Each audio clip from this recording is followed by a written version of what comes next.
Hey buds, Smiley here.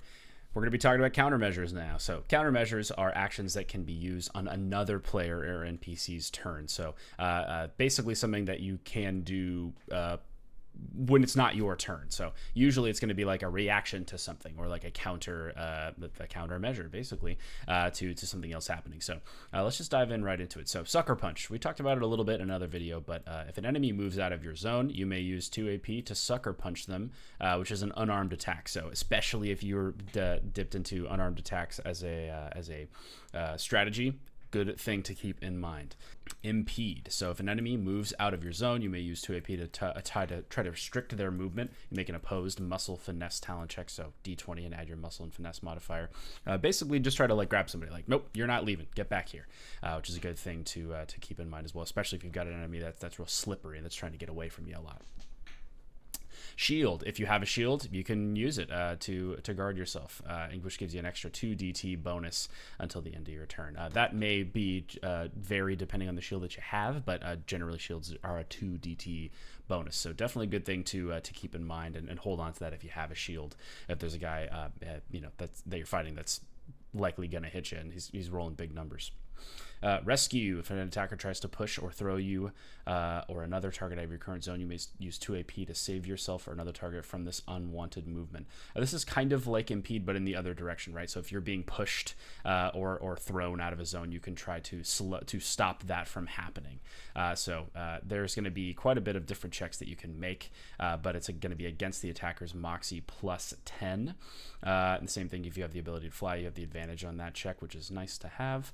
But basically, you are the target. If the rescue is successful, the target being rescued is considered to be knocked down after the save. So not necessarily getting out of it scot-free, but it could stop you from getting pushed into somewhere you don't exactly want to be. So nice thing to keep in mind, especially if like a civilian's getting thrown around or something. You want to slow that down.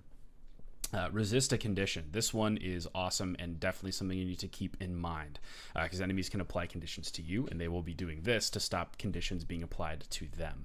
You can resist that condition that's being applied by spending 2 AP and make a resilience talent check with a threshold equal to the aggressor's Moxie plus 10.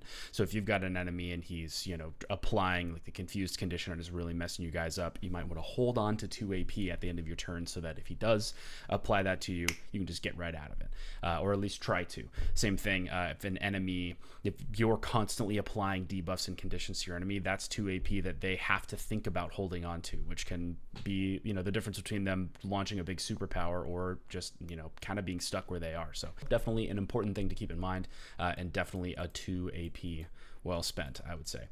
Assist. You can choose to help an ally on their turn. So basically, you're trying to help an ally pass their check that they have to do. Basically gives them advantage on that for just a little bit of your AP. So also a very powerful thing to keep in mind. I might also detail that this includes trying to save yourself when you reach 0 HP. That's an instant countermeasure that gets made whenever you do run out of health. We'll go ahead and take a look at that as well.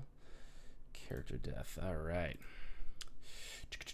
So yeah, when you drop down to 0, you will need to make a life-saving roll. So that counts as a countermeasure, which if you don't have the 2 AP to perform it, you automatically fail the first one. So I've made this mistake plenty of times, been low HP and been like, I'm going to spend all my AP on doing something cool. Then you fail the first one, and that's no good. So if you are getting low and getting close to health, save some AP. At least 2 for the life-saving roll in case you think you're going to go down. Or maybe you might not even go down if you have those 2 AP to do a different type of countermeasure. So something else to keep in mind. You can read a little bit more about life-saving rolls. We'll have probably a small video about character death since there's a lot that goes into that. But something that I always recommend and mention to characters whenever I can, but players whenever I can remember it. If you're getting low, save 2 AP. When in doubt, save 2 AP for a countermeasure. All right. But that does it for countermeasures. We'll pick it up next time with other actions. Until then, stay tuned. We'll see you next time.